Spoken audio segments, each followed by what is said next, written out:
you could call it a fear of Crazy Frog sort of remaining my impact on the world.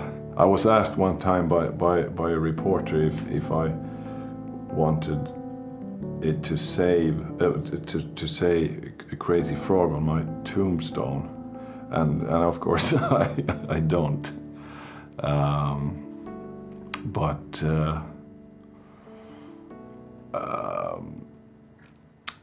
As of now, I guess that's what it's gonna say if I die tomorrow.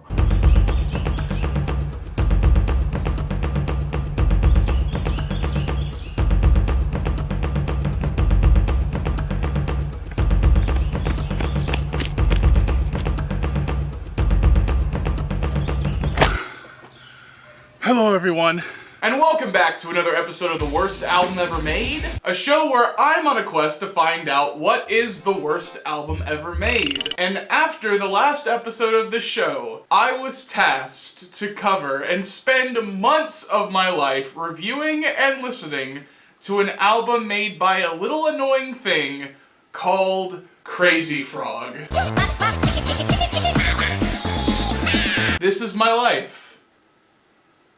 This is my life. Crazy Frog presents Crazy Hits is the topic of today's video. This 2005 electronic dance album made by this specific psychotic amphibian sprang in the mid-2000s during the rise of CGI animation and cell phone accessibility. This album is a time capsule into a very specific span of time where something that looks like this could not only make money, but also become a beloved worldwide phenomenon. Now, before I take this album and dissect it track by track by track by track, it's time to ask the question, everybody. Who is Crazy Frog? Crazy Frog was created by Swedish-born animator known as Erik Wernquist in 2003, after stumbling upon a sound effect of a two-stroke engine made by a man named Daniel Malmendahl in 1997. Ding ding ding ding ding ding ding bing bing bum Daniel uploaded the sound effect online after his friend's request, and then soon after, an anonymous user pitched up this vocal to what we would have come to expect from this blue cracked out croaker. Erik loved this sound effect and decided to take 6 to 8 weeks to design and animate a character that would match the vibe and wacky energy of the recording. But to my surprise, I discovered while doing research for this video that Crazy Frog isn't actually supposed to be a frog at all. In his debut short, Erik introduced him as just the annoying thing. And it wasn't until Erik licensed the character out to the cell phone company Yamba, known in the US and other countries as Jamster, that the name would change to what we know now. In 2005, Erik said in an interview to the music website Hitquarters, "If I had known that this was going to be such a big thing, I would have not allowed them to use that stupid name. It had nothing to do with the character, it's not a frog, and it's not particularly crazy either." Erik's tone in this interview seems rather annoyed and tired, and for good reason. After Yamba insisted that Erik must license the annoying thing to them, they marketed this animation to hell and back, onto every TV they could find, trying to convince people to download this Crazy Frog onto their cellular devices. And it worked! Cell phones were becoming mainstream, and downloading videos and ringtones onto them was a very lucrative business venture at the time. Being able to watch or listen to literally anything from anywhere without a disc or a VHS tape involved was a big novelty at the time.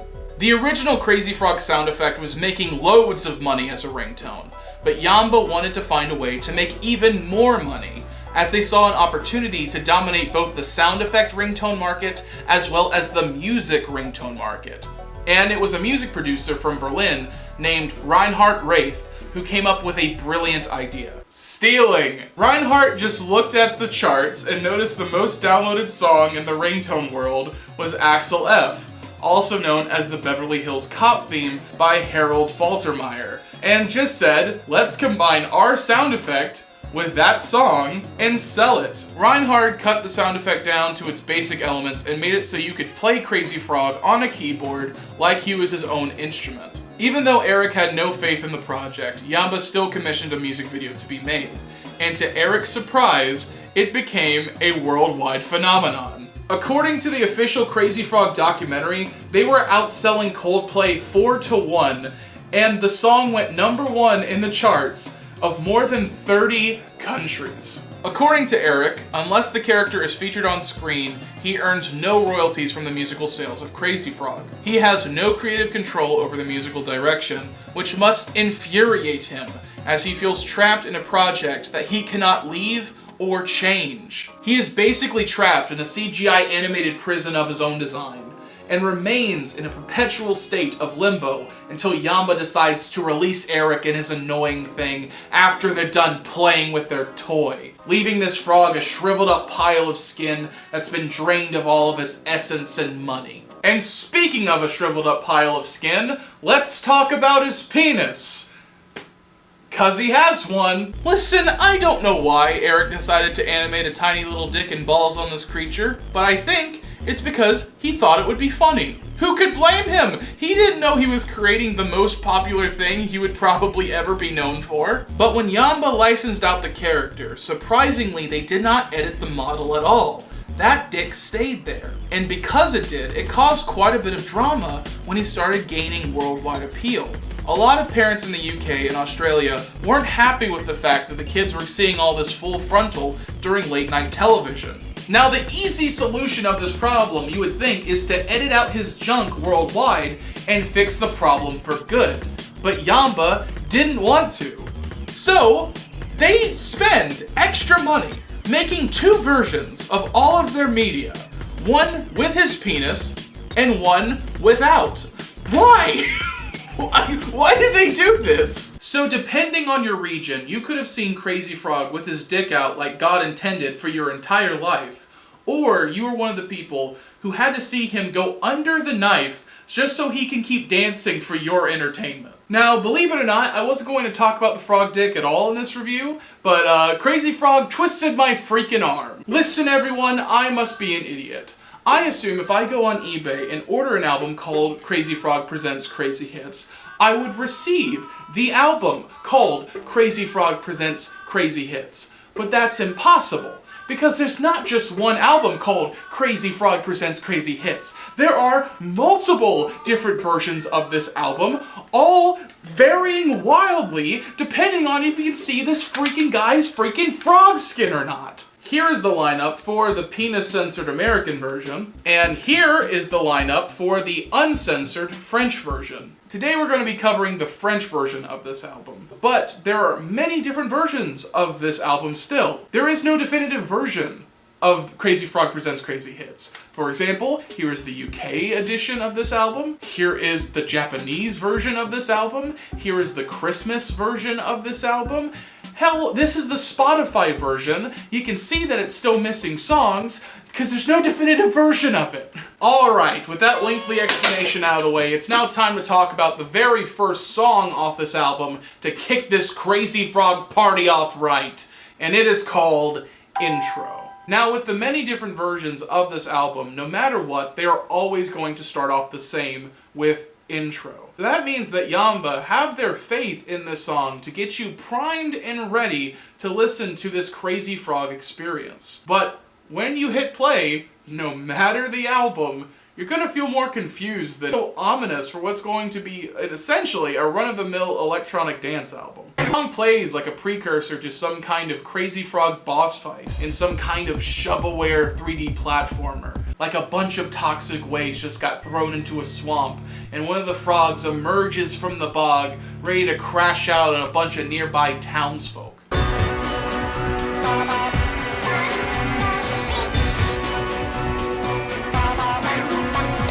I'm sure you noticed by now the Crazy Frog sound effects are here front and center, but they don't really feel like they have any true rhyme or reason to their placement. From what I can guess, this song was probably already made beforehand and stored in some kind of Yamba archives, and when they dug it out for this album, some Yamba executive said something to the kin of, "It needs more Crazy Frog."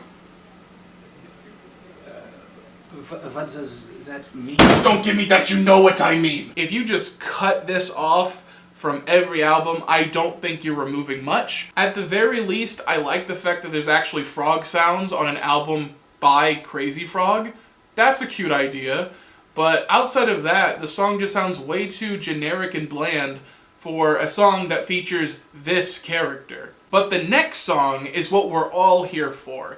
It is the song that made Crazy Frog a household name, and it made a whole bunch of elementary schoolers lose their goddamn minds in the mid-2000s. You know what song it is. It's Axel F. I know I run a very pessimistically titled show, and I think a lot of the business practice that went into Crazy Frog is a bit scummy. But I'd be lying if I said I didn't like Crazy Frog's Axel F. I think it's really fun. I mean, the song Axel F is good. It's a timeless classic at this point. So it seems like a no-brainer that this would work. Plus, everything that you love about Crazy Frog, and I know that's a lot of things, is here. His crazy frogness actually elevates this ramshackled asset flip into something that is seemingly new and interesting. But rest assured, this formula of famous song plus Crazy Frog can only go so far, despite the company's constant efforts. There's a reason why you probably only know one Crazy Frog song, and this is it. Now, this album is a dance album. And I don't think it would be fair if I spent 15 listens just sitting in my office, hunched over, analyzing every second of this collection of overproduced ringtones. I think that would do the album a disservice. So in an attempt to meet this album on its level, I decided to turn my home into a Crazy Frog themed rave. For me, and 6 of my friends. Together, with our powers combined, we're going to see if Crazy Frog even succeeds at its basic level. If you played it at a party, would people like it? Could you dance to it? Could you groove to it? This is supposed to be a party in a jewel case, and we're going to see if it truly is one. Just know that these people in this room do not have to stay. I have an open door policy for this rave. So if you see the numbers starting to dwindle, that's because they couldn't take it anymore and decided to leave the room. Let's see how they react to this song. Axel F, here we go.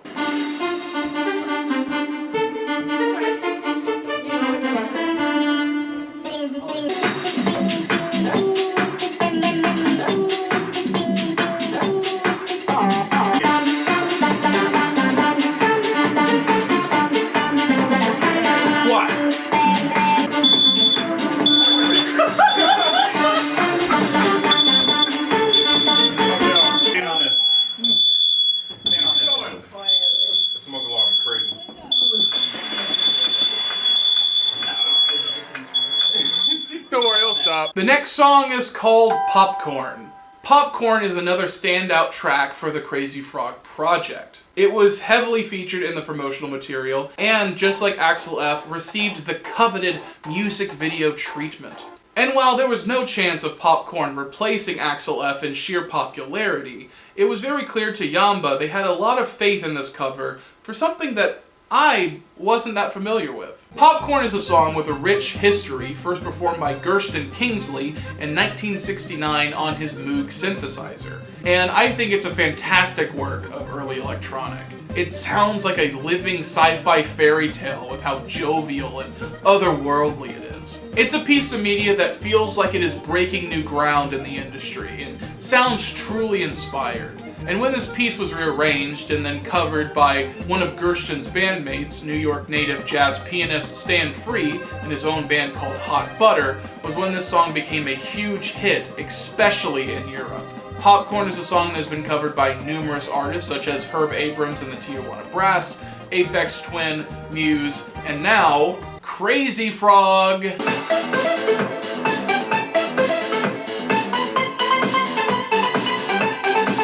The Crazy Frog Popcorn cover, after listening to a bunch of different versions of this song, sounds like a cheap imitation. A bargain bin, hollow representation of this song that will get the job done, just not done well.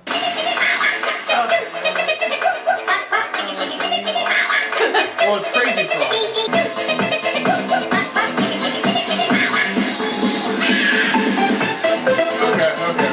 Which is very interesting to me because the Crazy Frog version most likely is the most viewed and listened to version that exists on this entire planet. It really does show the power money has over the artistic landscape.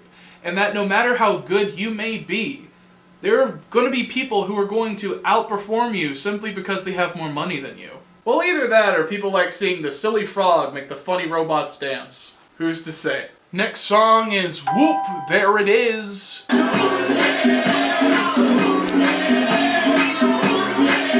There are a lot of very recognizable 2000s party hits that were played to death back in the day all over this album. This tag team one was not one I was looking forward to. Not saying it's a bad song, I've just heard it a lot of times and I didn't think Crazy Frog would bring anything new to the table. But, to my surprise, I think it's pretty good and on par with the Axel F song, and it might be on par with my level of enjoyment of the original. The things this show makes me say.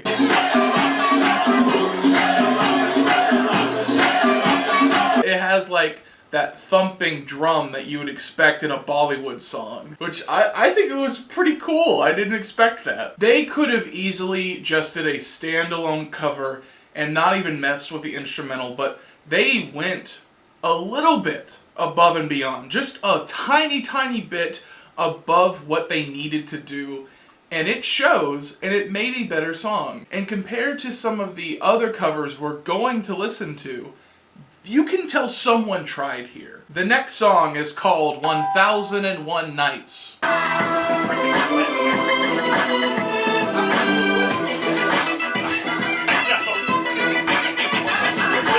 Fun fact, did you know that all the original songs on this album were made by 4 people? Those people are Boss, Reith, Litterscheid, and Reinhard Wraith. 4 grown-ass adults, all just forced to sit into a studio trying to find some way to make this little thing profitable. But I will give credit to the Crazy Frog 4. This song is a highlight on the album. Very strong start to the top end of this album.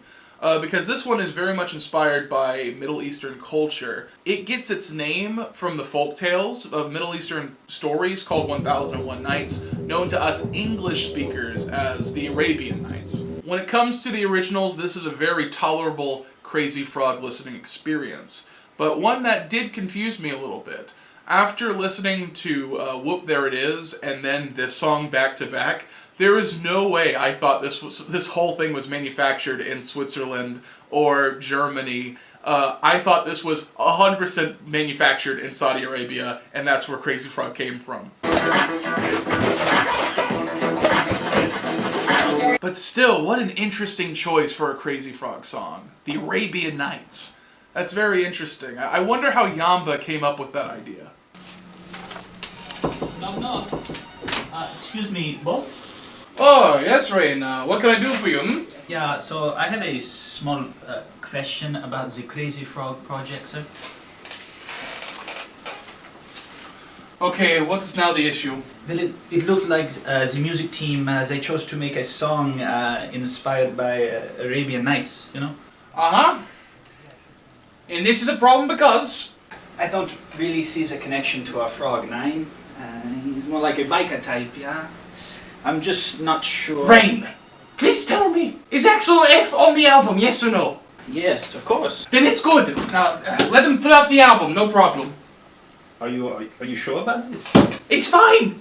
It's fine, Rain, it's fine! Maybe the music producer was just a big fan of...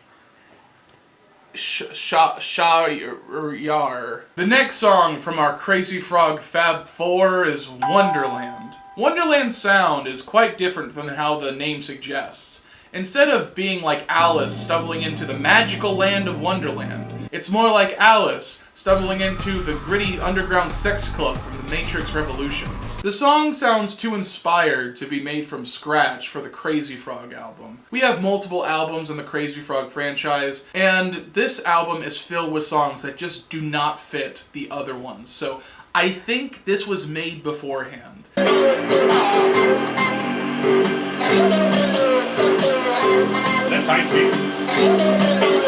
Why would you do this? Why would you make this specific sounding song for the Crazy Frog album? I don't think you would. But what I do know is the Crazy Frog Rave went crazy for this song. When that bass hit, we were going freaking bananas.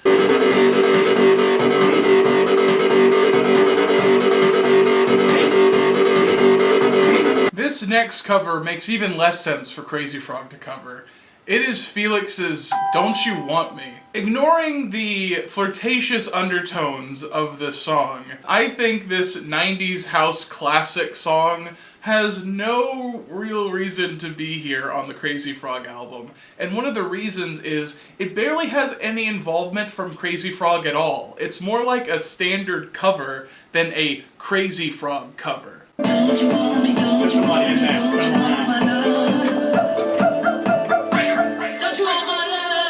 We have this random woman doing Jamanda's vocal performance from the original song, and that comes out of left field because you would expect that this Crazy Frog album would be sung only by Crazy Frog. But no, she is one of the few human participants in this album, and we're going to have to listen to her on this song, while Crazy Frog is just in the background, barely involved. It was almost like the producer just wanted to make a standard cover of this song and was embarrassed the fact that they had to add Crazy Frog in somewhere. So they pushed him way far in the back to where you could barely notice him.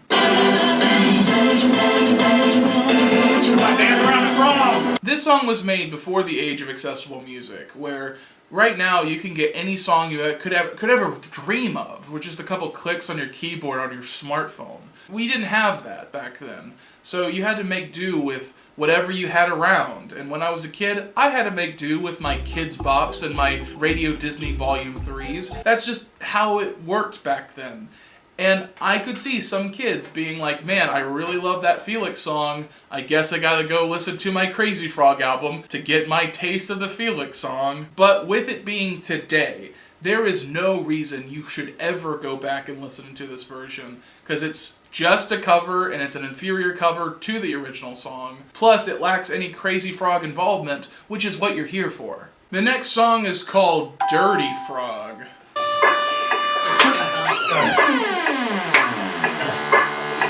If any song makes it completely obvious that Yamba is a ringtone company, it's this one.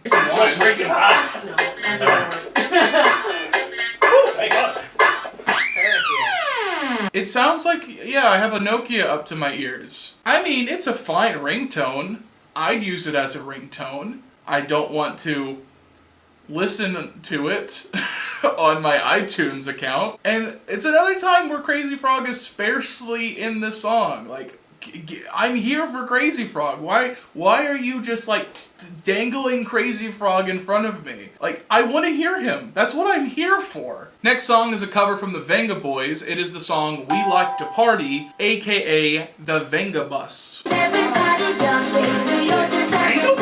I don't really want to toot my own horn, but I'm very familiar with the Venabus song. Radio Disney Volume 3, anyone? And the prospect of a Crazy Frog cover of the Venabus song is actually quite enticing. What are they going to do with it? Is Crazy Frog going to sing it? I don't know. Unfortunately, they took the most uninteresting route they could for this song. Instead of having Crazy Frog front and center, even singing this song, instead they just got a woman to try to make it sound as close as they could to the original.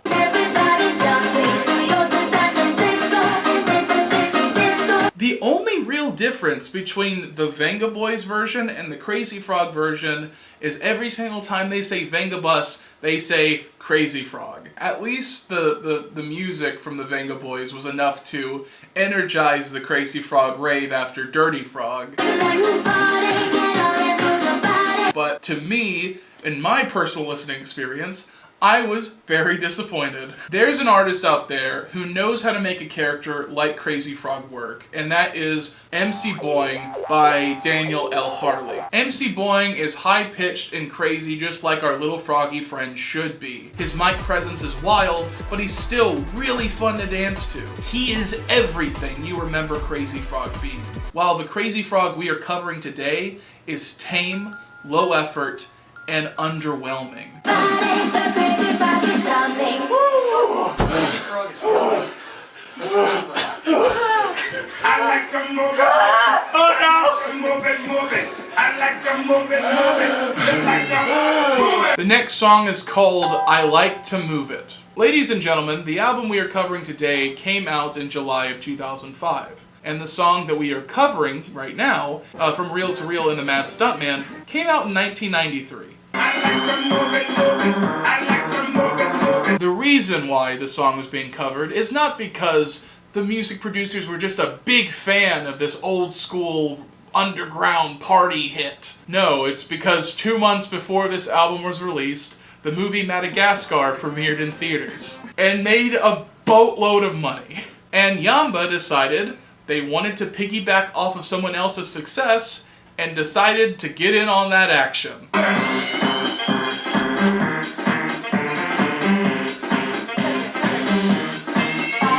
All that talk of the Mad Stuntman saying how much he likes physically fit women is gone. Which, you know, I'm actually okay with if Crazy Frog was going to be the one singing it. I don't want to think about Crazy Frog thinking our human women are sexy. He's a blue frog child. But he's not the one singing it. Plus, you could have always changed the lyrics like Madagascar did. Like you did on the Venabus song.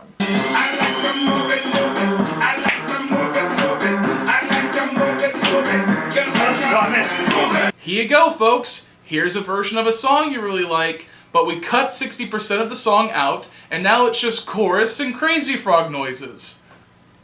Do you like it? Damn. Damn. Damn. The next song is called In the 80s. In the 80s is another original song from our Fantastic Froggy 4, but one that I find rather dull. And I'm not the only one who thought it was dull, because our Crazy Frog rave went to a standstill during this song.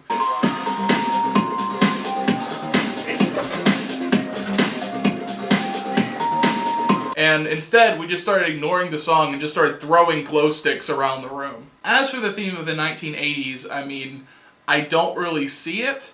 It's a very synth-heavy track, which does help, but that's like all these other Crazy Frog songs. They're all kind of synth-heavy, so it doesn't really stand out in that regard. But even if I find the song dull, it does interest me a little bit, because it is interesting that Crazy Frog has a relation to the 80s at all. I wonder what Yamba was trying to say with that take. Excuse me, boss. You have a moment? Jarain, what is it this time? I do not wish to disturb again. It's about the Crazy Frog project, sir. Rain, this must be important. If not, please not now. It is important, yes, sir. You see, we have this song. It is called In the 80s. Ja? And? Well, this gives some confusion. Is Crazy Frog from the 80s? Was he born there? If he's born in 89, then he's maybe 16. So he must be older, but then with all the robots everywhere, it looks more like the... Rain, tell me now. Is the track finished already? The track! The track, is it done, yes or no? Yes, it is finished, sir. It is fine, Rain! Then it is fine! Okay. Okay. Alright, but we have to release it. It's not a commercial product. I mean, I wouldn't have made that choice personally, but who am I to judge Yamba's very strict artistic vision? The next song is called Pinocchio. He can't try.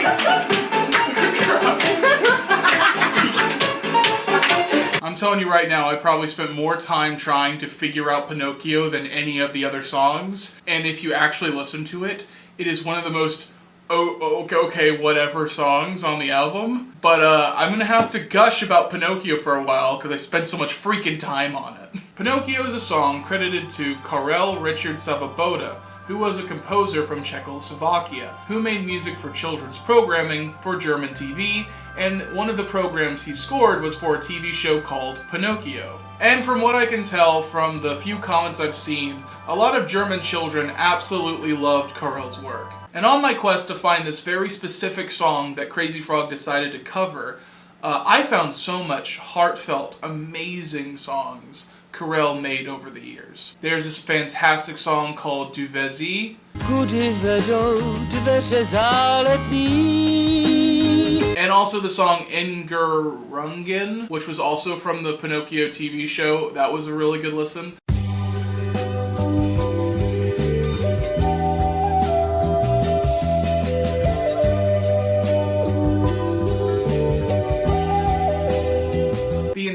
Pinocchio TV soundtrack I found on YouTube is a really nice listen. It's really relaxing. So I recommend that if you want to just have something to listen to in the background while you work. But didn't feature the song I'm covering. Didn't hear that anywhere in it. I don't know why this song is called Pinocchio, because Carell does have a song called Pinocchio. Sounds nothing like the song at all. Sounds way better, if I'm being honest. So I don't know where this song came from. There are 52 episodes of this freaking show, and there is a chance that this song is from a very specific episode, and that song was not featured on the soundtrack. That could be a possibility.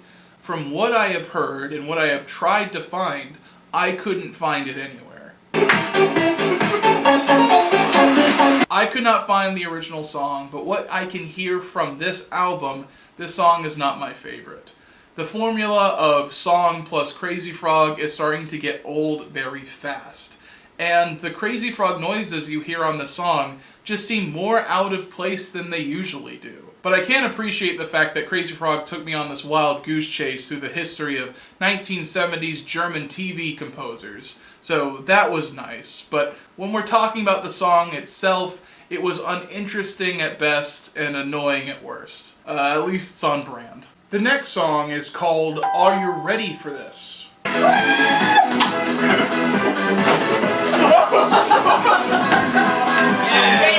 A Crazy Frog rendition of the 1991 Jock Jam by Two Unlimited. There have been many different versions of this song made over the years, many of them by Two Unlimited themselves. Tag yourself, people, which one are you? I'm very fond of the 800 mix, personally. It sounds like an Earthbound mini-boss, and sounds way better than the original in my opinion. But out of all these versions you see on your screen, none of them is as uninteresting and uninspired as the Crazy Frog version. Like cast a spell.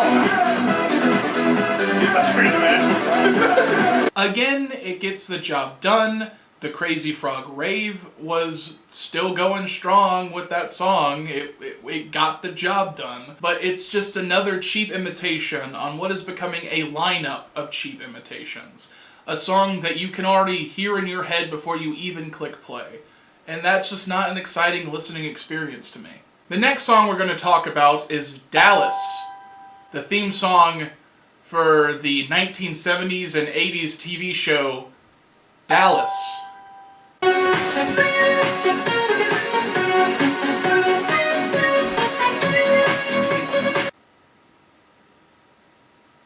You know, the more I think about Crazy Frog, the more I think about a different fictional artist, Hatsune Miku. And as much as my fiance does not want me to make this comparison on this video, I do think that Hatsune Miku and Crazy Frog have more in common than you might originally think. Both are fictional electronic dance artists, made by an audio company, and were created for the specific purpose to make money. But where Miku's company, Krypton Future Media Inc., differs from Yamba is the fact that they understand brand awareness and collaborate with artists to show their character in the best light possible. Listen, you don't get this, and this, and this, and this, and this, and this, and this, and this, and this, and this, and this, and this, and this, without the most key ingredient to all of it, which is passion. And the fans who produce the music for Miku to use in her video games and concerts have so much passion for this character and want to make something good for her. And Krypton cares deeply about their character because she makes them millions every single goddamn year. And they wouldn't dream of making something this low quality and release it to store shelves. They wouldn't do that.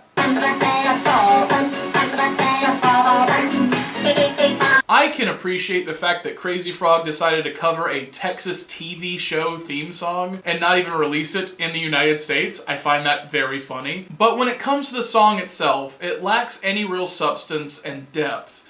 And it feels like the music equivalent of waving a bunch of keys in my face, hoping that would be entertaining enough to satisfy me. I spent way too much money on two different versions of this album.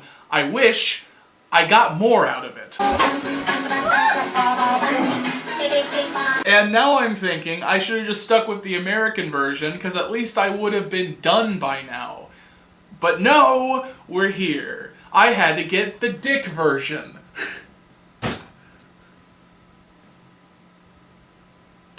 The last original song on this album is called Magic Melody. Magic Melody has a very similar vibe to 1001 Nights, so at least our 4 Frog Boys are at least consistent.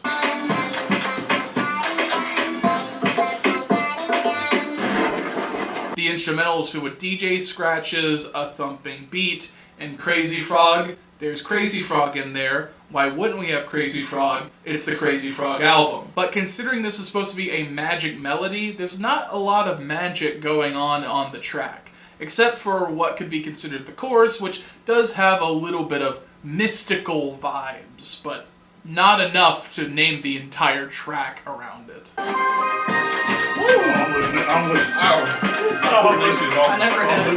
I never had to lose it. Oh god. But when I saw this on the track listing, I was like, magic. Crazy Frog with magic. Man, that's a choice I would have never made for this character. He's a biker. I wonder how Yamba decided to come up with that concept. No, excuse me, boss.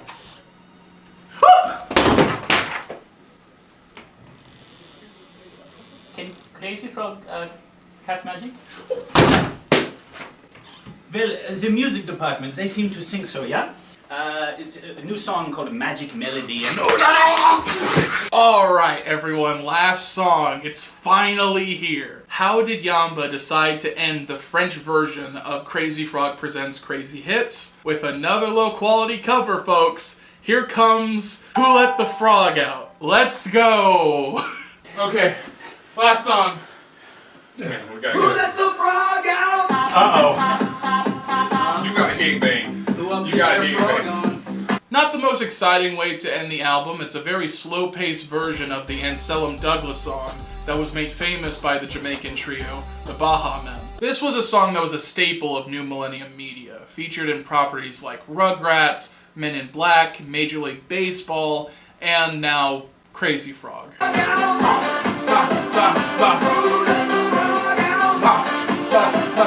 The vocalists sound like they want to be anywhere else, like they're singing this whole song with like the blankest of expressions on their face. And compared to the 2 previous versions of the song, there is no comparison. At least those other songs, the people actually sound like they want to be there to make the song. And when I'm listening to it, that kind of apathy and tiredness, it comes through on the track and makes me have a worse time listening to it. But even if I didn't enjoy listening to this song at home by myself, when the Crazy Frog rave was here, we went all out for that song.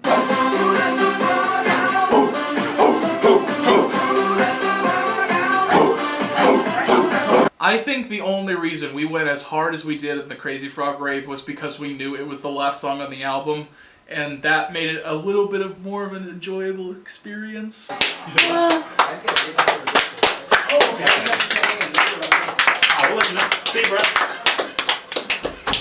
But I think this song is very skippable. I don't think there's any reason to go listen to it. And there you have it, folks. That was Crazy Frog Presents Crazy Hits. When I went into this project and I was thinking about Crazy Frog, I thought this was an eclectic guy who decided, you know what, I'm going to make Crazy Frog, I'm going to make electronic dance music, I'm going to have a blast making songs with my little funny guy here. But that's not what happened. This is one of the most soulless, cash-grabby things I have ever heard in my life. I was shocked with every single business practice that I heard about being just so scummy and lifeless against the creative process. On this show, we have covered a corporate album with Waffle House favorites.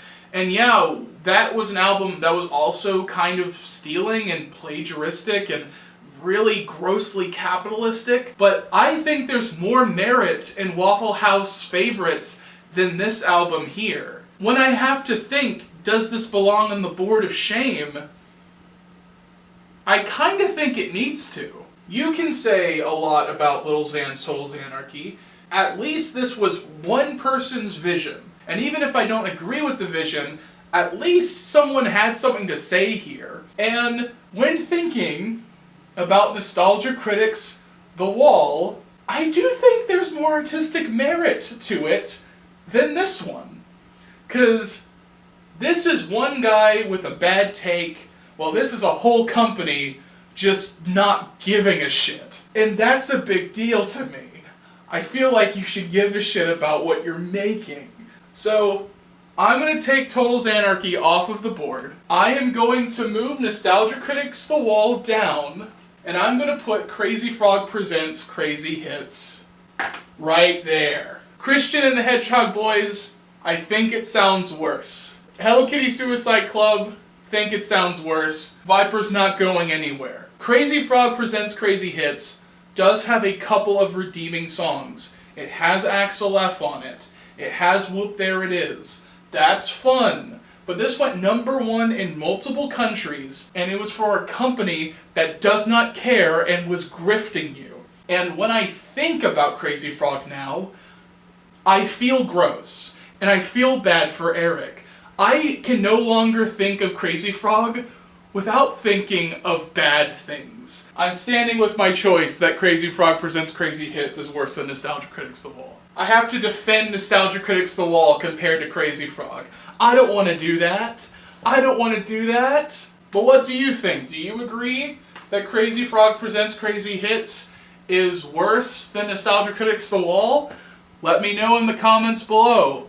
Thank you so much for watching, folks. I hope you enjoyed another episode of Worst Album Ever Made. And thank you to my patrons for keeping my lights on. Hope you are ready for more hijinks, because we got a lot of hijinks on this show. Yeah.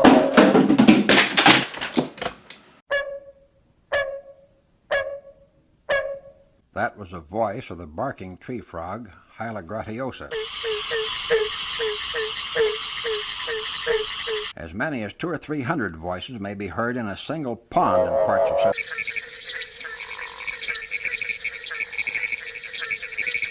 Are heard only during the frog's breeding season, usually on nights following prolonged or heavy.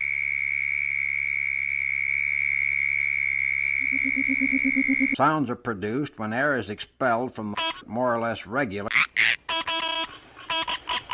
Voice plays an important role in the efforts of females to seek out the males of their own species.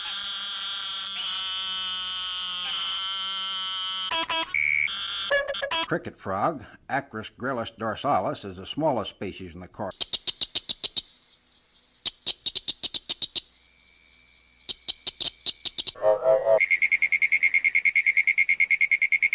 You have, of course, already heard the very distinctive call of the barking tree frog, Hyla gratiosa.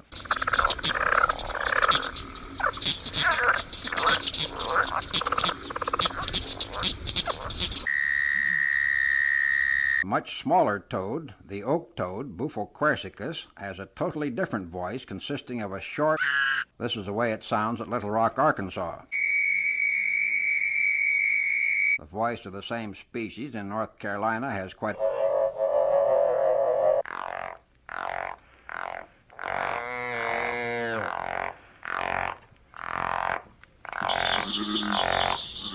There's a rough correlation between the size of the frog and the pitch of the mating call. Largest of all North American frogs is the bullfrog. I wanted a different aesthetic for this one, so I'm doing it in my closet. Spooky. Here we go, everyone. It's time to spin the Wheel of Wayne. I'm going to do a big one. I'm going to do a big one. Here we go. Big one. Big one. What are we going to get? What are we going to get? What are we going to get? All right. The wheel has spoken.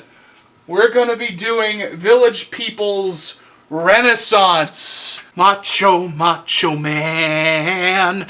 I gotta be a macho man.